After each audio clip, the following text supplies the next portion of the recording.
ফেসবুকে মেয়ে বন্ধু রাখা জায়েজ আছে কিনা? ফেসবুকে ফ্রেন্ড লিস্টে কোন মেয়েকে বন্ধু হিসেবে রাখবেন কিনা?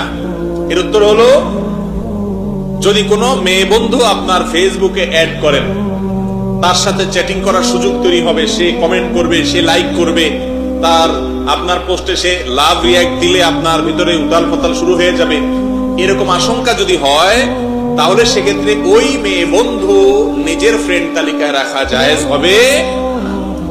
আপনার চরিত্র নষ্ট হতে পারে, আপনার মাথা চিন্তার ভিতরে বাজে কল্পনা আসতে পারে, এরকম পথে আল্লাহ বলেছেন যেও না, ওয়ালা তাকরাবুজ জিনা, জিনার কাছেও যেও না। আপনি হয়তো বলতেছেন না কি আর হবে, আস্তে আস্তে আস্তে আস্তে ঠিকই অনেক কিছু হয়ে যাবে, ঈমান নষ্ট হবে, আমল নষ্ট হবে, আপনি খবরও রাখতে পারবেন না। আর যদি এরকম না হয়, আপনি চিনেন জানেন সিনিয়র কোনো মানুষ বা এমন মানুষ যে ফালতু কোনো মানুষ না, আপনি জানেন শুনেন বুঝেন এবং